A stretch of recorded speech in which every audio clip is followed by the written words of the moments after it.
لا الہ الا اللہ محمد رسول اللہ۔ اللہ نے کیوں پیدا کیا بھائی؟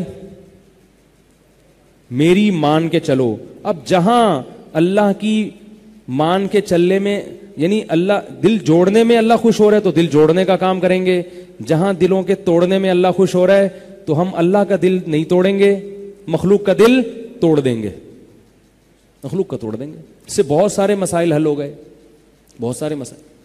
خواتین کے فون آتے ہیں، میرے میاں مجھے پردہ نہیں کرنے دیتا، میں کیا کروں، ناراض، میں کہ ناراض کر دو اس کو۔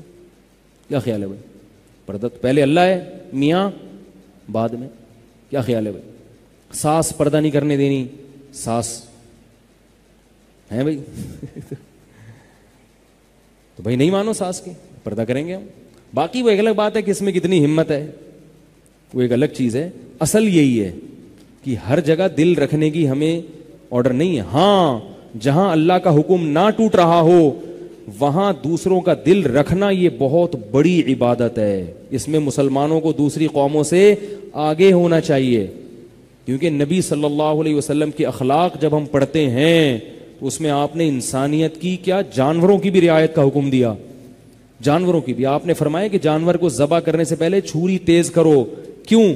اس کو تکلیف نہ ہو جانور کو، اور ذبح کرنے کا حکم بھی اس لیے دیا کہ تکلیف نہ ہو۔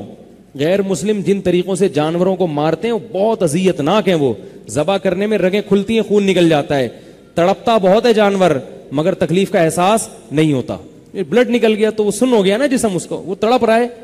اس کی مثال ایسے جیسے چھپکلی کی دم کٹتی ہے تو دم کتنا تڑپتی ہے مگر دم کو تکلیف ہوتی ہے، کیوں؟ دم کے پاس دماغ نہیں ہے اس تکلیف کو محسوس کرنے کے لیے، اور دم جو تڑپ رہی ہے اس کی تکلیف چھپکلی کو نہیں ہوتی، کیونکہ چھپکلی کے پاس اب دم رہی نہیں ہے۔ نہیں یاری نا بات، چھپکلی کے پاس تڑپتی ہوئی دم کو محسوس نہیں کرے گی کیونکہ وہ دم اب چھپکلی کی ہے نہیں، اور دم جو اتنا تڑپ رہی ہے اس کو اس لیے تکلیف محسوس نہیں ہوگی کہ دم کے پاس چھپکلی کا دماغ رہا نہیں ہے۔ تو بالکل ایسا ہی ہوتا ہے جب ہم جانور ذبح کرتے ہیں تو بلڈ کا سرکولیشن دماغ کی طرف ختم، دماغ سوچنا ختم کر دیتا ہے، اس کو تکلیف کا احساس نہیں ہوتا۔ جانور تڑپتا بہت ہے مگر دماغ سوچتا نہیں ہے کیونکہ بلڈ نکل گیا نا۔ یہ باقاعدہ سائنسدانوں نے ریسرچ کی اس کے اوپر کہ سب سے کم تکلیف جو موت میں ہوتی ہے جانور کو وہ اس طریقے سے ہوتی ہے جس طریقے سے جانور ذبح کیا جاتا ہے، لیکن ترس بہت آتا ہے۔ اور ان کے ہاں جو طریقے ہیں نا مارنے کے، ترس بالکل نہیں آئے گا، اندر سے بیچارے کا بیڑا غرق ہو جائے گا اسے۔ تو جب جانوروں کے ساتھ حسن سلوک کا حکم دے دیا اور اس میں بھی اعتدال سے حکم دیا، کیونکہ انسان دین فطرت ہے۔